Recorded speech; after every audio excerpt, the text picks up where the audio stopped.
All right, good evening and welcome to Futbol En Vivo on Club Deportes Season 2, Episode 5. We are every week on clubdeportes.com. Follow us on Twitter at Futbol Austin. That's Futbol Austin. Follow Club Deportes at Club Deportes. For all the latest and greatest sports news and commentary, you got to go to clubdeportes.com. I am your host, Eric McCoy, and I am joined by a man ready to share with our audience his world-famous 6-match assessment of Austin FC. It's David Alvarez. Thank you very much, Eric. Welcome to the show, David. Thank you very much. I really want to share the winning percentage of Josh Wolf is 38.3% till today.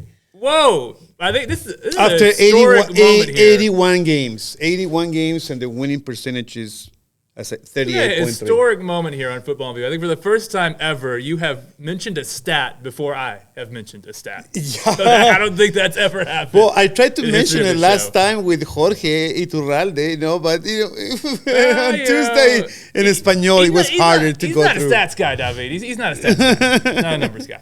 Okay, so we've got a lot to get to this week, David. No Jorge Chavez. Jorge Chavez has been busy contemplating the question, who will score their first Austin FC goal first, Emiliano Rigoni or Rodney Redes? He's off pondering that question off in the mountains somewhere after a very, very difficult week. And drinking some yerba mate probably. He might need something stronger than yerba mate after the week Austin FC just had. Because, of course, David, this past week, Austin FC began the week with the worst 2-0 win, I think, in the history of football. A 2-0 win against Violette, which, of course, saw them eliminated from a CONCACAF Champions League play. And they followed that up with a 2-0 loss to their now bitter rival, the Houston Dynamo. Before the show, you were saying, David, it wasn't really a rivalry between Austin FC and Houston Dynamo because Austin FC kept beating the Dynamo. But now that the Dynamo have scored a victory over Austin FC, the rivalry has begun. You're exactly right, Eric. 2-0. Houston, I never thought people asked me last week, hey, who's the rival for Austin? And it's in Texas, and I say that was clearly, we don't know yet. San Antonio is really our closest rival, but since we will always beat Houston, I've never thought about it. But then after the result this weekend, it's like, they angered you, didn't they, David? Houston has gotten on your nerves with this win. He never did. We started Futbol En Vivo with one of the hosts was a Houston. He would wear always a Houston jersey, Houston Dynamo jersey. But it never got into me. And I don't know. Especially since Houston is such a great location. I lived in Houston a couple times, and we wanted always a downtown stadium. And in Houston. No, there is downtown stadium, but it's barely ever a full thing. They did have a pretty good crowd for this one, and they did. They showed up their first home match of the season. They showed up. Jerry, can we get some highlights, the lowlights? I don't think there's be a whole lot of good for Austin FC and what we're about to watch. If we can go ahead and get the action rolling here on this. There he is, your man, Josh Wolf. Hey, my best buddy, man. I asked him only one question. That you did, yeah. It was the same question we keep asking every time. But hey, that was a nice crowd. I gotta say at the Houston Stadium. And so this right here was I think probably Austin FC's best chance of the match. So close, Urruti. I mean, it was like a miss, but Urruti had a chance.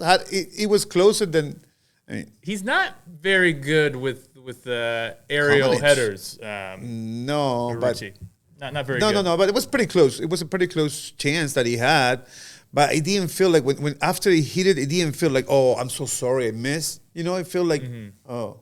And like he didn't give the importance of it. I feel kind of weird about his reaction to the shot. Okay, because we're gonna get to some Josh Wolf stuff later on. I want to really kind of get into like a whole vibe check of the team because I think the vibes with Austin FC just seem off right now. And it's interesting what everything you said about is Rudy's off. reaction. Yeah, and then look at that with the right. Oh my God, are you in kindergarten, Rigoni? That was a weak shot. In Argentina, it's called a masita.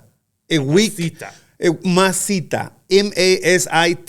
Masita. That's a weak shot by Rigoni. He could be fired from kindergarten in Argentina.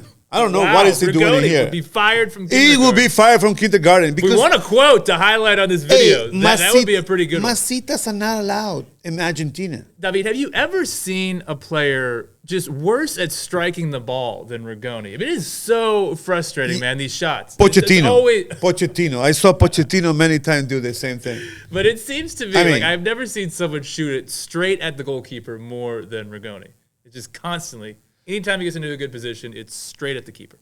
Not only straight, but he doesn't have a power. He doesn't keep the power to the ball. The technique is not there. It's just like power and accuracy. Accuracy, power, and technique. They were missing everything. Missing everything. Everything. Okay. Like, I think you're gonna see that again. You're gonna see that one more time, because I think he had another chance, another really weak shot with the head. That's called another masita. So people didn't really have the mental age really during the game. I mean, so if you're gonna hit the ball like that. Do you think there was still some lingering disappointment from losing that or dropping out of Champions League? I mean, we can many think about many things that happened, but something's going on in that locker room. I mean, because the team is not. I mean, after you lose a team, you lost with Violette. It's a Violette, historical loss. Like, as a coach, I remember when Alcorcón beat Real Madrid, and that was pretty much the end of Pellegrini's career as a head coach for Real Madrid, because he feel players that were the starter, and he lost with the fourth division team. So you have that experience. Why do you do that in an international game? Why do you play with Haiti and Violette in Dominican Republic with that lineup? First of all, that's my question. And then the second question is, why do you have Rigoni on the field? I mean, why do you have Rigoni when he has not done anything? Well, I think there's a lot. You're giving me a lot to unpack. He did one assistant. He had one assistant. He sorry, did. He the did assistant. Yeah. Which is the same number. I'm sorry. That never say never. Has this season. So never say never. Yeah, he did a couple assists. Kind of. Because he has so many chances. Come on, he had to put. And Hector Ache. He was great. Ache, look at that, what he did, man. He was outstanding. He was outstanding in this game, Hector Herrera. He was really good. And we talked so much trash about him last year, remember? He was playing. He was not very good last season. I think he did more partying than he did actual playing on the football pitch. Yeah, after got kicked out from Atletico, that happened, But, he was playing at a great level at Atletico. Then he had a big down. But then I think Houston dominated the second half totally. I believe. I think Austin FC, were okay in the first half. I mean, they did create some good chances. The finishing obviously wasn't great, as we have discussed. But I think Austin FC, that was, what kind of hand is that? It's like he put his hands like this, like. That was Lundqvist there with the handball. No argument there, W. That was a pretty clear handball for me. I don't think there's. No, it's a clear handball. But what do you do that handball for? What is the need to do that? I mean, now that I have no answer for. I have no idea what he was thinking. It was a clear moment. Why do you need to do that for? I will say this, David. He was a substitute, Lundqvist. He came on for Kolmanic. Now, I do have a question about, your 0-0. Why would you want to change defensive players? I mean, you have the clean sheet going. Things, seem to be working okay from the back line perspective. Why would you? He does the Rudy. Yeah, Rudy. He does the Rudy. What? That's oh my God, that's fair. It's a rivalry, David. It's a rivalry now. It's a rivalry now. Man. But I want to ask you, as a coach, is that a move you would make when you have a clean sheet going, changing a defensive player like that? Because I feel like Lundqvist, that's an error from a guy just coming on the field. It seems like he's more likely to make that mistake coming on as a substitute in a match like this. I mean, obviously, there's no doubt about it. He has nothing to do there. It's nothing. That's sub. Like, if you want to make subs to make an impact on the game, you need to make it up front. Exactly. You're doing okay at the back. So don't necessarily make changes there. And I don't think Lundqvist is really much more of an attacking presence on the left than Kolmanic is. I mean, that's kind of Kolmanic's game is being a good attacking left back. So that sub didn't make a ton of sense to me. And I think when you make a change like that, you're bringing in a player who could be susceptible. And Stuber had a head on it. Yeah, Stuber had a hand on it. He had a left hand. He touched the ball. So I mean, kudos to Stuber. He's always there for us. But no, definitely the substitute. I mean, it's not just. It's the same story. We always have an issue with the substitutes. Don't we? It's the same story, and that's what the old coaching is all about. Like coaching, I mean, you can say everything. Oh, coaching is about this and this. Coaching is about what kind of substance you're gonna make, and you're gonna win or not the game. That's the bottom line. Are you gonna be a winning coach with the people that you have, or you're gonna be a losing coach? The numbers don't lie. Simple as that. 38%. Nobody would be working for my team. We're gonna get into some big picture stuff here. Okay. Shortly. I think there's one more Dynamo goal that we need to get to. Yeah, but I want to see the Rigoni miss. I want to see the other Rigoni Masita because he had 2 Masitas. Yeah, we're limited, David, on what we have as far as highlights. Yeah. Don't want to get banned. Oh my God, that was again the same. Oh my, the same substitute was there, and Enriquez HH. Yes, and HH. That's a double trouble for Austin and good for Houston. I mean, finally we have a rivalry. Lee, I don't want to see that flag anymore. Yeah, they. I want to see a green bottom over there. But definitely that was. Ooh, nice touch. That's a very nice finish there. Yeah, that's very nice. He started it too. Yes. He began the play and he finished it. Yeah, he was really good this whole match. And so yeah, definitely he's a player. Here, we didn't watch the other Rigoni weak Masita shot, but he have another one. We don't have enough time to show all of the poor Rigoni shots. Oh my God! We're limited on time here. But anyway, so we won in percentage, 52% possession of the game. But again, every time we lose a game, we win in possession, and we have less shots on target. Okay, so we have some really interesting Josh Wolf quotes that we're gonna get to here in just a second. But I want to kind of talk a little bit about this match and just where this team stands overall after what we just witnessed. Obviously, you're alluding to Austin FC winning the possession battle, but not necessarily doing a whole lot with that possession. That is a trend that we have seen in previous Austin FC defeats. Just probably 90% of the defeat, 99% of the defeat we had the same formula. Yeah, okay, you're right about that. So what do you think it is about this team in possession of the ball that prevents them from really breaking teams down in the final third? But the problem is there's no possession when you need to have possession. When you need, like many errors are when we are trying to have possession in the back of the field, right? Trying to pass with Stuver. Do you think it's possession, but not possession in the right areas? Not the right area, the right time. Possession is always about you put the pressure first, you put high pressure, and then you get the possession, right? But you keep it on the other side of the field, not in the back, in our side of the field. You want the field tilted to where you are down at your That's when you want the possession. Yeah. Don't ever bring the ball back unless you have to. Unless you're Barcelona or Manchester City. That's the only team that can do it. But we cannot do that when we don't have players that can play back like our goalie. So I've got a couple of questions for you, Debbie, because I think because clearly something is amiss this season. Because let's not forget, this team, I mean, second place in the West last season. This was a good team last season.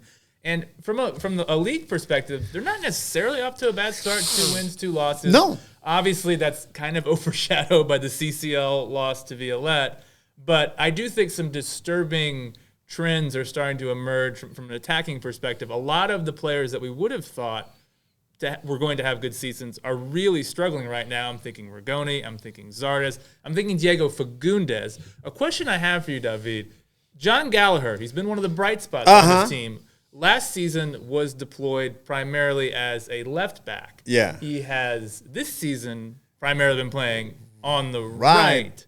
And I wonder if Diego Fagundes misses that combination that he has enjoyed last season with Gallagher. And to be honest, I don't really understand when you're trying to accommodate Zardes, you're trying to accommodate Rigoni. I don't understand why you would make that change. I don't get why you would change Gallagher's position to just create more disruption when you're already trying to accommodate new pieces into this lineup. Both. I think you're a great coach, Eric. I think you should be hired right now. Hey. I'm an okay host. Probably wouldn't make a very good. That's a great. I mean, that's a say. good question. I mean, Gallagher. I mean, that's what you need in the players. I mean, we're talking about. Hey, what do we need? Oh, the players are not that good. It's not just the coach, right? People are saying it's not the coach, it's the players. And I have to agree with you. It is not the players are okay. We have enough players. I think there's enough talent. We have enough talent. We have enough talent to go around. But, you got to have the talent. The players need to be flexible enough. They were multifaceted. They can play in every position. That the best play with both legs and hit the ball as hard as they can. Right? That's what you want to have in a player. But, yeah, the players are there. I mean, it's no doubt about it. We have the players. But, yeah, that flexibility would be great. And I think if we can do the other. I mean, why not Fagundes play on the other side? Why doesn't Fagundes play on the right? If Gallagher can play on the right. Well, your favorite player of all time is currently playing as the right winger, Emiliano Rigoni. So, but is Emiliano Rigoni favorite leg? I think he likes to shoot from his left, and so he likes to play on the right, to cut inside, to shoot with his left, cross with his left. But that sounds like a prima donna. Like, yeah, you can do that. You can do that, but you need to score first, right? You need to show you're in the field that you can do that after you take that kind of relaxing position. So here's the thing, David. I mean, I think I know your answer to this, but I do want to bring it up. Just how much longer can Austin FC persist with starting Rigoni when he clearly just seems to be struggling? I mean, I think it is a good sign that he is getting into good positions and taking these shots, but the quality of the actual shots themselves just hasn't been good. We talked about it last week. He looks like a guy that I think is in his own head a little bit. He's like when he gets in these positions, he's either thinking too fast, he's just freezing up. And yeah, that's why we see the shots consistently go straight at the goalkeeper. And just how much longer can we persist with this? When last season, Ethan Finley, I think, did a pretty great job playing on the right wing. So I think you have a guy that you can bring in. Finley has struggled on the left this season. Yeah. But I think he's a traditional winger. He's a right-footed player that likes to play on the right wing. I don't think he's an inverted winger, so I don't think he's a right-footed player that does particularly well on the left wing, cutting in on that stronger foot. I think he likes to play on the right. So, I mean... So we have so many options. And one night we play Rigoni on the left side. Like, hey, let's have Rigoni on the left. Why not? Let's move him out of there because he has not worked there at all.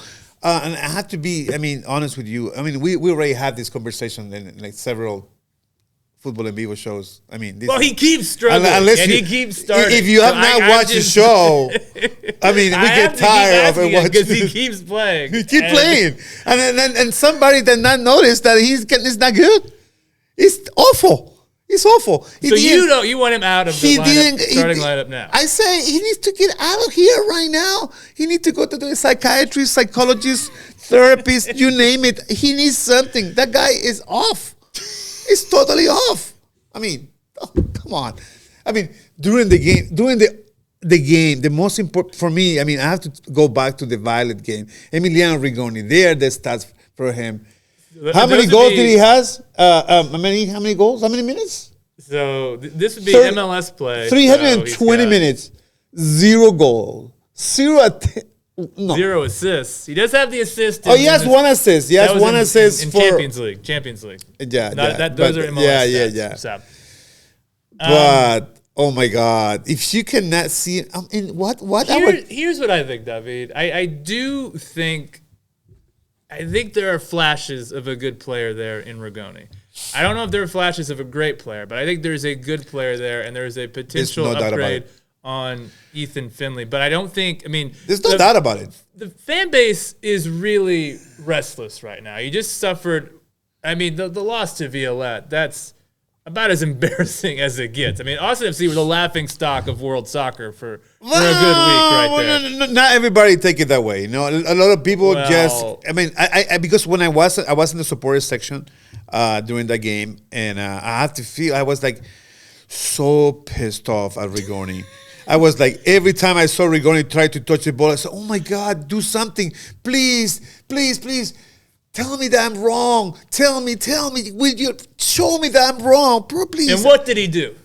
He gave you an assist. Oh my God! He gave you an assist. And the guy next door was like just chanting all the chants, all the Austin chants. It's like, Hey, you gotta support the team. So that's when I noticed, like, this guy is not noticing how awful Rigoni is in the last few minutes of the game.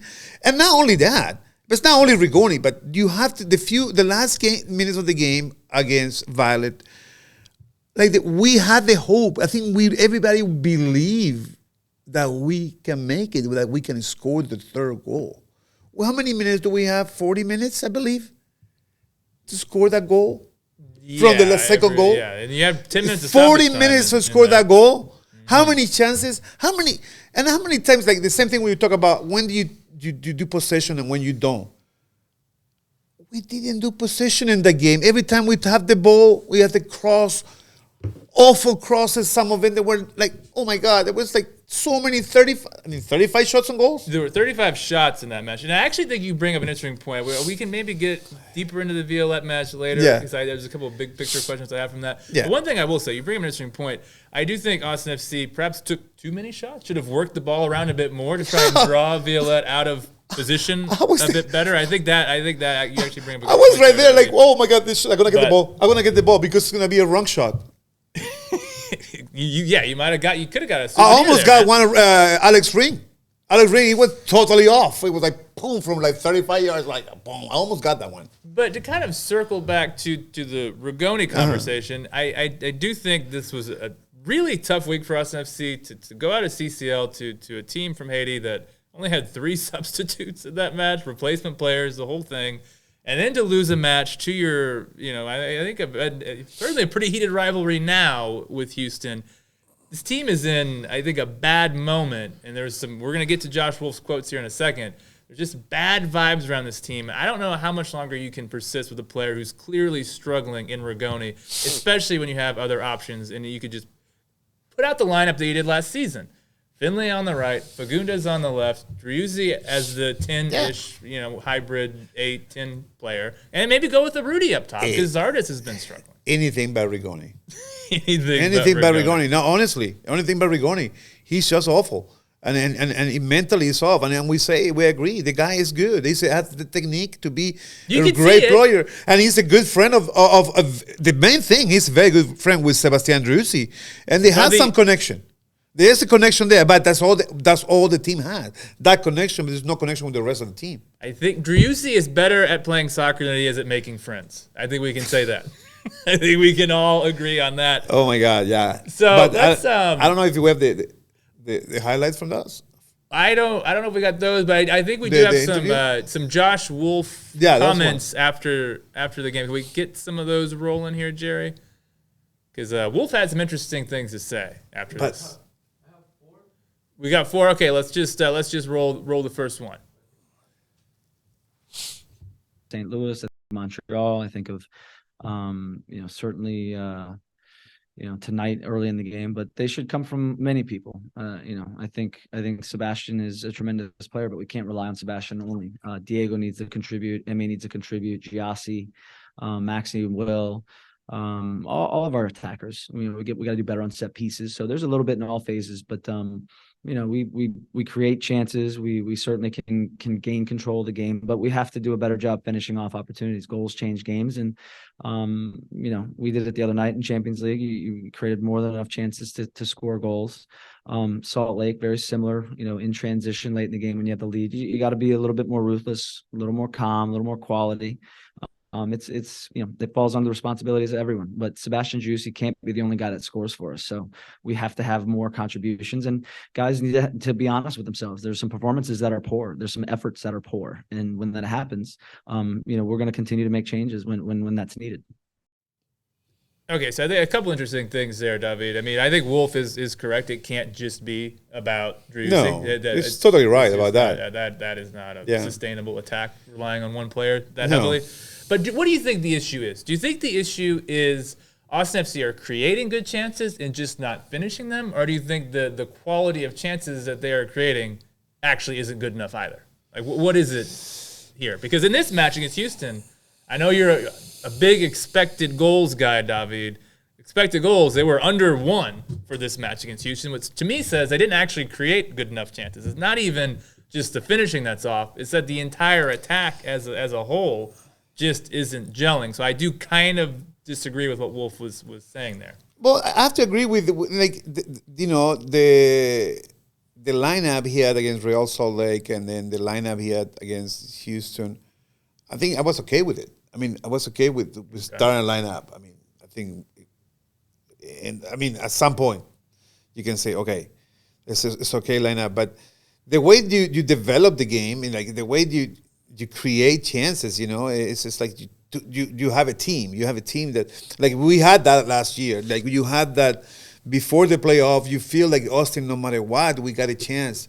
Like the team was connected. Seems that there's a disconnect. Well, there's been some change. Like we've not really seen a consistent starting 11 this season. There's been a lot of changes. A lot of the Rudy's come in, and Zardes comes in. Fagundes starts sometimes. Other times it's Finley. Like there's not really midfield. There's been changes. Like we haven't seen a consistent starting 11. Remember last season when they went on that big unbeaten run? Yeah. It was the same starting 11 every week. Every match was the same starting 11. Pretty much. Now you're playing extra matches to start this season with the CCL matches, but still you'd like to see a bit more consistency, I think. So that chemistry, particularly among the new players, Zardes and Rigoni, allow that chemistry to develop. So I think we have a couple more Josh Wolf quotes that we'd like to get to. I know you love hearing from your pal Josh, don't you? Oh, I love him.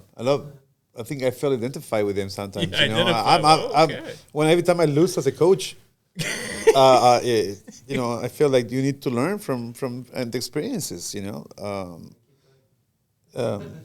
But sometimes you get too repetitive. And you need to finish it up. What do you think, Jerry? Do you agree with me? Yeah. All right. He said just moving up. No. They're definitely, it is a lack of decision. I mean, our technical staff really do need to take things seriously because things in the field. We say that we needed to win the last 2 games. We won one. Like for me, that was the decisive game, right? Well, I say we need 6 games. I mean, we need one more game. Okay, we're gonna get to your official 6-match assessment in a second. We got to hear from Wolf again. Okay, I think Jerry should be ready now. Should be good to go. It was a poor performance. I think if you have a poor performance, it's fair to come out. I think for Diego, the standard that he has had here in Austin for 2 years, the ability to do what he's done and certainly got rewarded with a good contract. There's responsibility to everything, and it's not just him; it's everybody. But you have to perform to stay on the field, and I think for him in the first part of the season so far, he's not to his standard. He's getting fit still, but that goes for Emmy, it goes for G. It's for all these guys. You gotta contribute, but other players are performing better. They're not getting the results, but we need Diego. We need him to be operating at a better in better form, and he's gonna have to play himself into that. That's just part of being a pro. It's also part of being a watched player. Seba is quite monitored out there, so we gotta have contributions from all of our guys. Oh my God, wow, that's explosive right there, David. Yeah, that is. There's a lot to unpack there. It's too much. I mean, you have to be careful with things you say. I always get in trouble. You getting in trouble for things you say? Yeah, I do. Are you serious? I do get in trouble. Wow. I'm no longer coaching Austin High because they say I intimidate the kids. But that's a different story. But today Austin High played Ribbon Spring the last game at House Park. So congratulations to the seniors. But no. He definitely should not be talking about like that about Fagundes. That's very disrespectful. To bring up the contract, I mean, that's really, I think, taking this a step too far. Hey, we have social media already. We don't need it. I mean, our beloved producer before the show was saying like this is like you buy your wife a car, and then all of a sudden a couple weeks later you're complaining about your wife not loving you enough.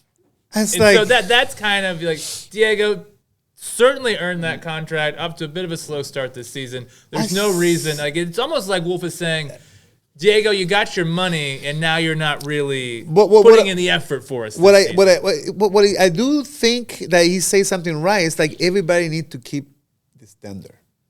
Now, well, that is everybody. True. That's including himself, right? Including himself, because if you're gonna be a captain, if you're gonna be a leader, you need to show it on the field. You need to show that you can do it, and then you can build it, and you can make the substitution on the right time and win the games. I mean, you cannot do that. Hey. Okay, well, speaking of substitution, so Diego Fagundez substituted off in the 55th minute of this match. And I think the other interesting thing from this quote from Wolf is he seemed to be suggesting that Fagundez isn't at full fitness. And then he also mentioned Rigoni and Giassi Zardes. We're about a month into the season, David. Why aren't these players fully fit? Like, what's going on? Yeah, but if the player is not fully fit, you never say it to the press that it's your own responsibility. It's Okay, I think there's- it's okay. my own responsibility to be fit. I think there are two things at play here. I agree with you. I don't think he should be going to the media with this. No, I think that it's on you. If the player is not fit, and if he's playing, it's your fault that the unfit player is playing. It's very, Rigoni has played a lot this season. And if he's not fit, I mean, critical reasoning. I mean, that was one of the okay, I subjects. think, he shouldn't have brought that up. But if these players aren't fit, what's going on? I mean- like, we're a month into the season. I mean, probably the PE, I don't know, somebody's not doing their job. And There's one common denominator here. All those three players have the same coach. So, well, but and here's the thing, especially from Rigoni. I'm just going to complain about Rigoni. You've done a lot of complaining about Rigoni. Here's a guy, designated player, really struggled in his limited minutes last season. Coming into this season, he should have been absolutely busting his butt to ensure he's in the best shape he's ever been in. So him not being fit a month into the season, I've got a problem there. I'm not happy about everybody has a problem. I think the entire city of Austin that. has a Giassi problem. Zardes, I mean, here he is. He's kind of fallen out of favor with the U.S. men's national team. He goes from a bad team last season at Colorado, comes to a team second place in the West last year in Austin FC. Great career opportunity for him to kind of maybe reestablish himself, get back into that USMNT conversation. And he's coming into the season not fully fit a month into the season. That's ridiculous to me. Well, it is totally ridiculous. And as you say it correctly, it's not really up And to the player. okay, Wolf shouldn't be mentioning that to the media, No. but these guys should be fit. They should be fit, and like It shouldn't be to a mentioned. degree that It is. shouldn't be, some it of that shouldn't is be on Wolf. saying, I'm doing an awful job, and this is the guys are doing an awful job with. Like, to a degree, that is on Wolf that these players I'm aren't doing fit. an awful especially- job, and I'm putting these guys on the field every week. But these are also professional athletes, and I think as a professional athlete, the bare minimum job requirement is being in shape. And also, Especially a month into the season. and the other right? thing is that you should not disrespect your own locker room. I mean, you should not be talking like that about your own team. I mean, bottom line. So your main ire, surprise, is with Josh Wolf. I mean, with the technical stuff, I would say. I wouldn't say it's Josh, but I mean, Do you the think it technical reflects stuff. poorly on the training staff? It's every single game. I mean, we saw that game. I mean, you cannot lose with a Haitian team that don't have a full team, right? And then I don't they have disagree. 14 players, and 4 of the players were like from Philadelphia, 4th division. I mean, you're playing with an amateur team, and you cannot beat an amateur team with 20,000 people in the stadium telling you what to do. Including you. Including me. a coach. A coach right there. And everybody was a better coach than George Wolf that day. All Everybody. 20,000 of them were better Everybody, coaches but you know, than Josh an Wolf. imagination. So here's what I have to ask, just kind of on that quote, Davi. Yeah. So we were kind of discussing earlier some of the tactical issues that we have. We're not necessarily happy with how Galler has been deployed. We're not necessarily happy with Rigoni continuing to start. Is this issue, do you think it's more tactics, more lineup choices, or is it just fitness and give these guys another couple weeks and they're going to be fine? Like, what do you think it is?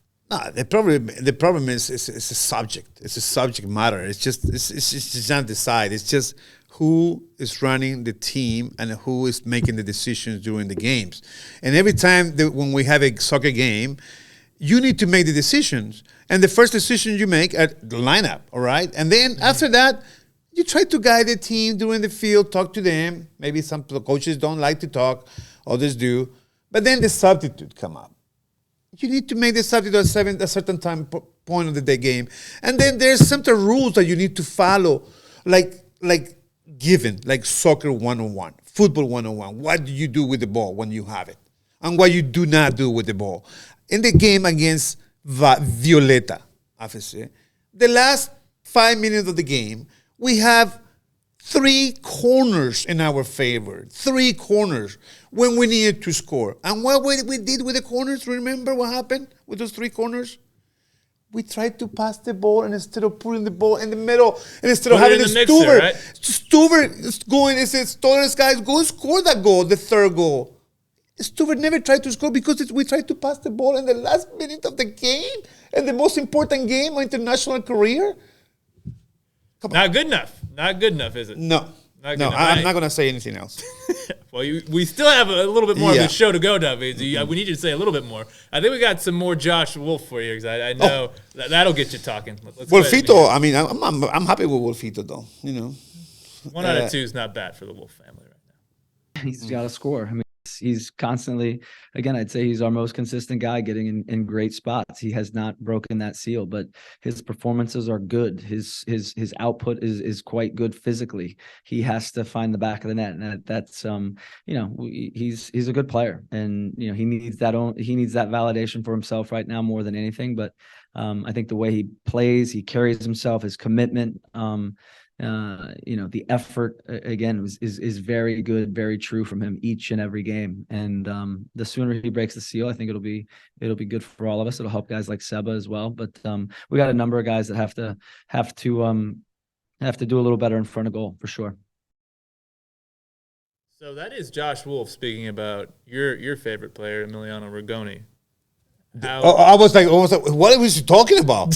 I was like, this is in Avatar somewhere. So, what do you think about that quote, David?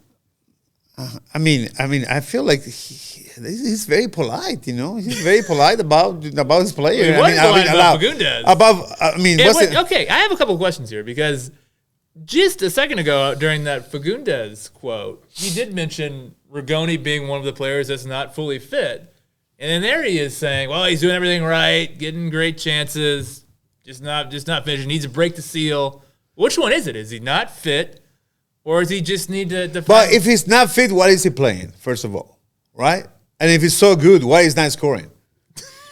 Right? I mean, the 2-3 questions. That's it. I mean, if a guy is not performing on the field, get him out of there. I mean, this gets back to kind of what I was saying before. Like, I think Rigoni is getting into good positions, and I hope that getting into those good positions will lead to he gets into that position because he has so many time to be on the field. Like, he has so many minutes, more minutes than anybody else. I was like, of course he's gonna get a few times, but 90% of the time is a waste. Yeah, when you have a player, when it's a forward or playing the top, and he doesn't give you a sense of danger, he doesn't put fear into the opposition, does he? Yeah, every time you touch the ball, it's gonna be a danger. Like Sebastian Rossi. Every time that Sebastian Rossi touch the ball, it's a dangerous ball. You know that. You don't know, but you know exactly that's not the case with. Here's that. When Rossi gets on the ball, here's what I do. I get excited. Yeah. When I see Rigoni get on the ball, it's just like that. So what is he gonna do? Right. What is he gonna do?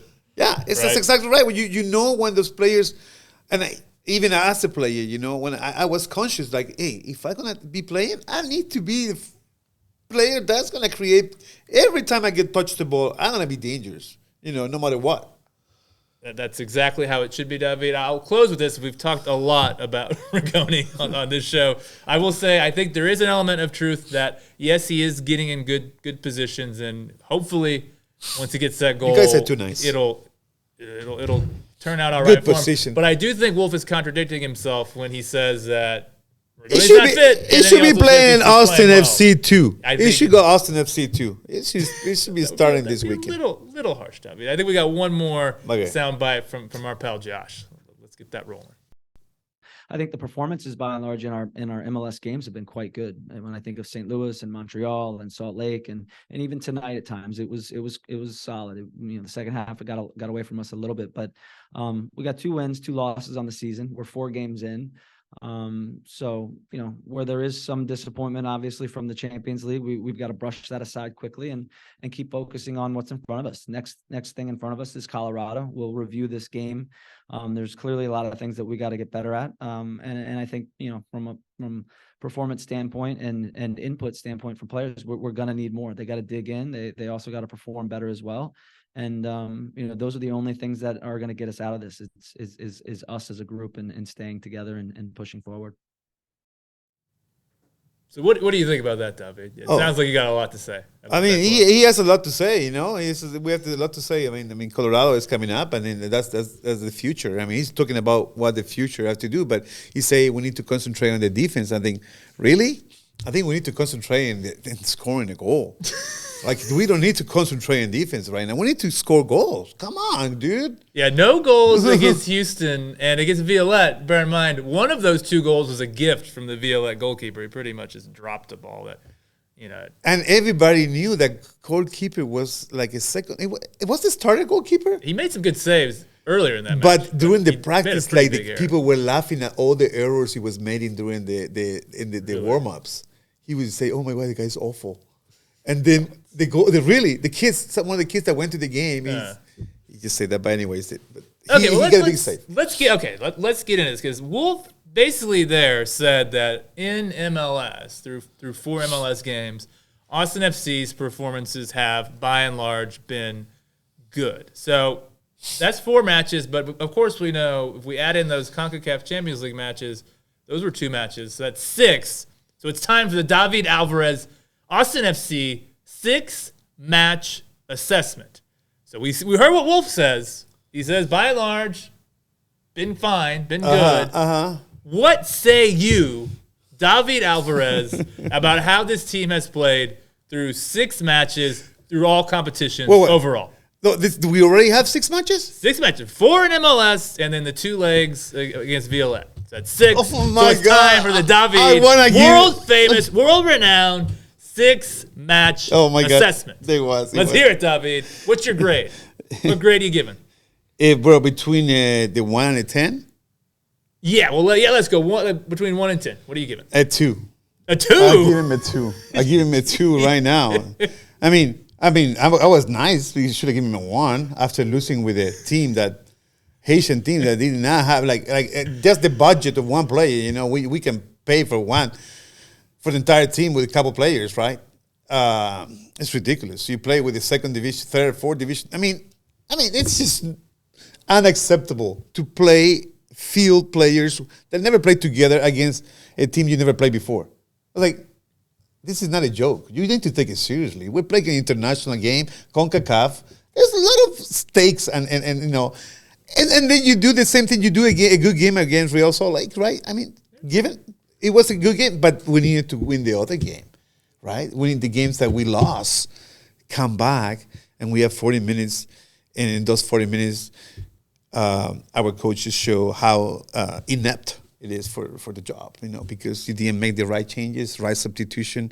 He keep trying to do it showed a game that was an amateur team, some pieces, just throwing some centers to the field, like trying to cross it, 30 shots. I think we believe we have 35 shots. Yes. 35 shots. 77% possession against Violette in that 2nd leg, 35 shots. 3.35 expected goals. And many of those kids are unpaid. They're amateur. We play against an amateur team that day. I mean, let's not forget that. Yeah, there's really no excuse for that. I think, to me, the way I see it is, I don't think you can give any excuse for losing that tie to Violette. But not also not learning for losing that game and then keep playing Rigoni in the next game. I was like, you don't learn from the lesson. Obviously, I have that I think the same thing about Josh Wolf in the first year. Since the first year, I always thought that he was not fit for this team. I mean, he had a great 2nd year thanks to Sebastian Rossi, and he kept it up, and I think he got lucky, very lucky. But overall, I never thought he's fit. David, for this team. So what are you saying there? Have you gone back to being Wolf out? I'm not being back. I've never been. I never left it. Hey, I give it a chance. I'm gonna go back on our YouTube page. I'm gonna find clips of you last season having lots of kind words to say about Josh. Well, I did. But it's like for a time, and like when last year before the playoff, when we got into the playoff last year, he got condescending. We got starting to play games, trying to try different lineups, and we keep losing, and then it's like, oh my God, this this is it's a deja vu again, and then third deja vu, 3 in a row. No. Okay, 3. let me ask you this, David. Okay, let's say this. Let's say you go home tonight, you go to sleep, you feel great because you just vented all your anger about Rigoni and Josh Wolf. You released all that. You have a nice, peaceful sleep. You wake up tomorrow to the news that Josh Wolf has been fired. How do you respond to that news? Well, I think I would say that thanks for the Equinox bringing this great news, this spring. So you'd be happy. You would be happy. I would be very happy for the new springs for Austin FC. Definitely. Okay, I think that I don't think it's going to happen. I don't think it's going to happen because a lot of people need. I mean, I told you, like in Chile, my team by now has 6 different coaches in the same amount of time. What division are they in right now? 6, and we're in second division. It's still Wanderers. So Santiago Wanderers. It's not working out well for them going through all these coaches. No, but I mean, we may eventually make it to first division, but it's not always the coach. It's not always the coach, but I think Wolf. He's gonna have at least till the end of the season. But something is off with this team. I think it is fair to say. I would not give them a 2 out of 10 through these 6 matches, but I don't know, maybe a 6. Is I think about how because I do think a couple of Montreal. I think the performance was good. Real Salt Lake. I think the performance was pretty good. I think other than the errors. The Austin FC weren't bad against St. Louis, and St. Louis looks pretty good. That was not. I mean, initially we thought that was going to be a very bad team. St. Louis now looks like they're going to be a very good team. So I think I viewed that one slightly differently. But yeah, I mean, they totally messed up by going into that Violette tie ill prepared, and they paid for it. They absolutely paid for it. But and we go again to the game with Houston, and the same thing. It's like every time. Do you think? Okay, so last season. Gabrielson, I think a huge presence in the locker room. Yeah. A really a key leader on this team is gone. Yeah. Felipe Martins, I know you didn't like him as a player. No, but he was a big. I would use him though. I would use him. He was a leader on this team. Yeah. Do you think that those players leaving, do you think Austin FC have lost something in terms of leadership having those 2 guys leave? No, definitely true. I mean, and Martin. I mean, I never liked him as a player, but he would do the dirty job that sometimes you need to be done. He did that. And if you looked at social media, all those videos, the locker room celebrations, he's front and center. He was Mr. Personality as far as somebody you need to have, but not to have it on the field. You need it's a sub. It's a substitute. It needs to be a substitute. But I do think. I mean, when you look at players not being fit, you look at players for goodness not happy being subbed out of that game. To me, that is a team that is lacking leadership. Well, I think that starts with the coach, but I think losing those players from the locker room from last season, Gabrielson and Felipe Martins, I think that's significant. But it's again on the coach, though. It's again. Ultimately, it's the coach. I mean, I'll take full responsibility for what I did this year. I messed up. I think I say, hey, kids, you guys gonna choose the captain now, right? And the kids, democratically elected the captain, and that was the biggest error I could have made. I mean. And never going to do that ever again, It was the 2 guys that actually didn't want me in the team. And I was like, okay, so you learn from the errors. Like, don't make the same mistakes again. So the coach needs to be a strong leader. There needs to be no doubt. I am the leader of this team. Leader. I'm going to put the captains. I'm going to do who's going to be the leaders in this team, and we want to have, I mean, we don't need to be friends, but we need to do our job. Our only job here is to win games. Bottom line. There's no other thing. I mean, I don't know what the Austin FC, the culture wants. I mean, obviously the goals are not very well defined for Austin because the guy is still coaching after 3 years. I mean, okay. I mean, second place finish last season. Let's give him some goals. Let's offer some goals. Okay, let's win this game. Let's make it to the next level of the MLS. Let's make it to the playoff. We're gonna get. Where's the plan? Where's the plan? That's what I'm missing. Not only the coach. It says if the coach keep coaching, well, it's fine. But who's responsible for that? Right? That's the bottom line, I think. Okay, let's. There's a couple of things I want to get to before we wrap up here. Yeah. So we obviously since we last spoke, obviously 2 matches happened: Dynamo and the Violette match. The Violette match was the real catastrophe here of the week. Yeah. It is. And so I just want to know, David, how long do you think it will take this fan base to get over such an embarrassing, just crushing defeat across those two legs? How long will it take the fan base to get over that? It would take as long as most of the fan base is aware of it. If most of the fan base, because not everybody is like. Do you think SFC? Some people don't care about it. And hey, let's move on, guys. Let's give it another chance. Boom. Then they don't. I think that's the wrong attitude to have. I think the people are like that. They're like so many people pissed that we're pissed at the coach. So do you think SFC need to take, say, like Open Cup, Leagues Cup, these other cup competitions? Do you think they need to prioritize those, having gone out so early in CONCACAF Champions League? Yeah, I mean, we need to prioritize everything. Because if you think about it, last season, SFC went out of the first game of U.S. Open Cup against San Antonio. Now you go out in the first round against how did we Violette. lose? Remember how we lost? It's exactly the same strategy that every time every single team does. It seems as though, Wolf's So we not don't learn taking from the these lesson. competitions seriously. And that's... But not the competition, just the way we are not physical enough with the teams that are physical with us. Bottom line. Like, they kill us. Like, all the physical teams beat us. So SFC are soft, is what you're saying. They're soft. I mean, you can say it's soft, but come on. We never learned the lesson. We have more possession, less shots on target, and we lose the game. That's Okay, the so I recipe. have one final question, just kind of on last week's action before we look ahead to this Saturday against Colorado. Violette, I saw a lot online about the time wasting. They were spending a lot of time on the ground. The trainer made was one time. many appearances. At one time, 2 guys jumped in the air and fell on the ground for nothing. So I was there. I saw that. Yeah, that was so much. But they did a great job.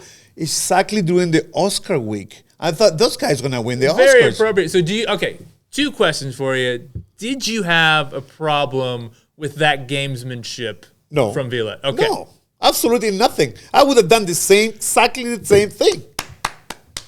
I agree. I agree 100%. Hey, remember Suarez in the World Cup against Ghana? When he got the hand? People got mad at it. I was so happy. He stopped the ball from coming into the goal. And he made Uruguay go into the next round of the World Cup. Here's the thing, David. We see this all across world football. There are teams that have a lot of money and teams that don't have a lot of money. And relative to Violette, Austin FC has a lot of money. But Violette, that's a really good coach. They do have a good coach. But one of the tactics that a team under-resourced like Violette can use against a team with all the financial resources in the world, which Austin FC do relative to Violette, one of the tactics at their disposal is time wasting like that. Oh, yeah. And so I don't have a problem with them. But not only time That's wasting. a way to level the playing field. But I mean, we that's what we do, and especially when you don't even have a team, you have like kids that come from like Philadelphia. Exactly. You don't have you had 3 guys on the bench. You don't have a goalie for the bench. You have only one goalie. Yeah, the goalie almost got hurt too. And then you have 4 players. I mean, come on, that you do whatever it takes, especially from a team like Violette that have been playing together for 5 years, and the coach say very clearly they came here to compete, to respect, to be humble, and to give 100%. I didn't like seeing Austin FC fans complaining about the time wasting. That's what you have to do. When you're a team of that level, you only have 3 subs. You found like 3 guys off the street to come play for you, basically. I would do the same thing. I don't have any problem with it. So the other follow-up question on that, I think I know your answer, but I just want to address this topic because I've seen a lot of talk about people wanting soccer to introduce a stopped clock. So when the ball goes out of bounds, the clock actually stops. Because what happens is you don't often see enough stoppage time added on to equal the amount of time that was actually wasted. I think that is a horrible idea. I'd never want to see a stopped clock. I have to be honest with you. I see it in high school soccer. Now we see it today. Do you like that? Well, it depends. In high school soccer, we stop the time. Boom, we stop the time when something that happened, and I think it's pretty good. I think you like it? Okay. I think the free-flowing clock, I think that's one of the beautiful things about this sport. And I think I really believe that. And I'll tell you what, if you start introducing a stop clock on Premier League games, World Cup games, you know what you're going to see? You're You're gonna see commercial breaks, and that would be. Well, I never, well, never, I mean, ever. you're wanna see going that. like there's so many I avenues. know. I mean, if it happened this, it happened that. I mean, guarantee you. I guarantee you should be in the happen. business model because you're already looking at all the different variables over there. I'm telling you, that's what would happen. And I do think, again, like I said, these smaller teams, that is one of the weapons at their disposal against big teams with lots of money, is to time waste. And I think you would see a lot fewer upsets. And I think it would really. But in this case, it was not time waste. We didn't have players. Come on, we didn't have all the players. We need to all the time in the world. I mean, and this guy. I mean, our team was giving it all the time in the world with those crosses to nowhere and those corners to nowhere. Yeah, I mean, exactly. You still had, no matter how corners to nowhere. It's like whatever time the ball was actually in play, Austin FC had enough time. I to felt like enough goals to get. I haven't felt so bad. I mean, honestly, as a football fan, I very few times in my life I felt so bad because I thought we had it. I thought we had that win, that goal in those 40 minutes, and we didn't. And we did everything we could in the fan base outside the field, but it wasn't enough. I mean, sad week. It's about the saddest week wasn't ever enough. No, for man, I wanna cry Austin now. FC in their short history. That's got to be up there as far as worst weeks go. But hey, we're in a new week, David, and we got a game this Saturday at home We have to at be Q2, positive. 7:30 against the Colorado Rapids.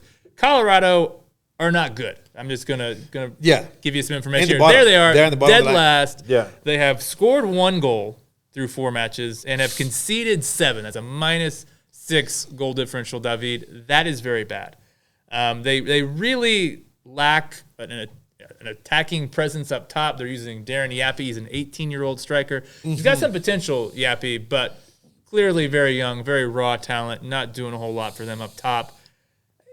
This seems like a very winnable game, and especially coming off last week where you kind of just shot yourself in the foot with those 2 matches. Just how important is it that Austin FC get a win at home against a team struggling like Colorado? I mean, it is extremely important. Is it win. must win? I mean, it seems crazy to say, but it feels. I mean, if I would be in a position of power, yes, it must win. But So you would, if you were Josh Wolf's boss, you'd be giving him a call saying, "Hey, buddy, you better win this one. Yeah. If you like your job, you better win this one." because it's after the 6th game.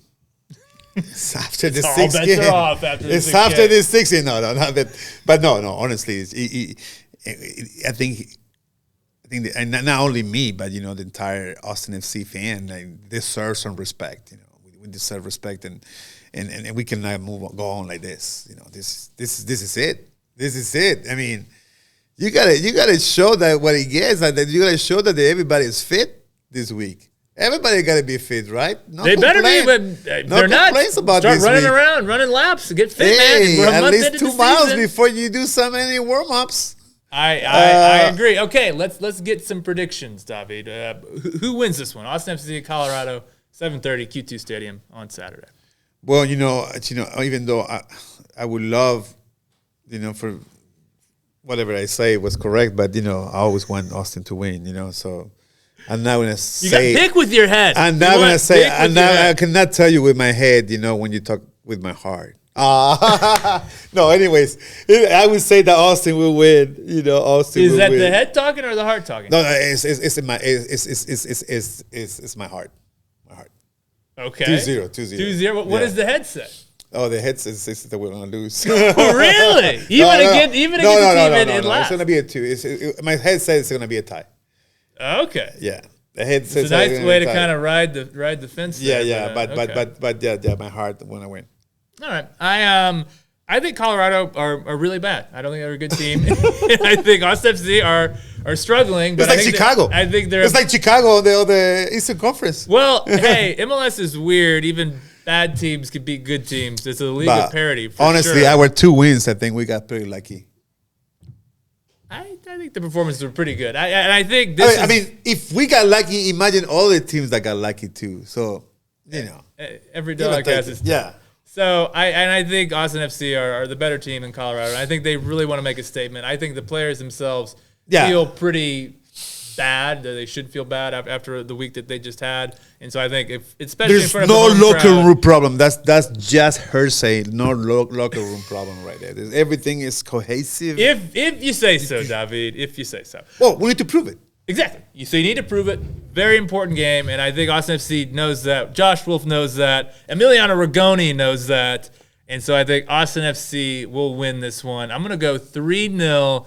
And David, stop me because I'm about to say something that I fear I might regret. I think Emiliano Rigoni is going to finally score a goal for Austin FC. How you like that? No chicken of indecisiveness for me. No, I'm going big. I'm going Rigoni bold. all the way. Rigoni with the goal. Austin That was FC, good. 3-0. Really, I hope he does. I hope he scored. Honestly, I hope one of those 2 goals I predict is going to be his goal. Honestly, because he has the technique. He has, but he just mentally he needs to be ready for the game before. Maybe he needs a conversation with David Alvarez. Yeah, we need to come. Hey, let's go practice on Thursday at Bailey Park, 7:30. Okay, David, it's been fun. It's been a tough week to be an Austin FC fan, but hey, I had fun breaking it all down with you. I feel better. It's like a therapy session for me, going through all this stuff. Wonderful stuff. Oh, thank you very much, man. I fell from the bike too before I came here and all the things. Be careful, man. We need you fit and healthy. We got a lot to discuss this season, and we're going to do this again next week. Thanks, Jerry. Thanks, Club Deportes. Gracias, Jerry.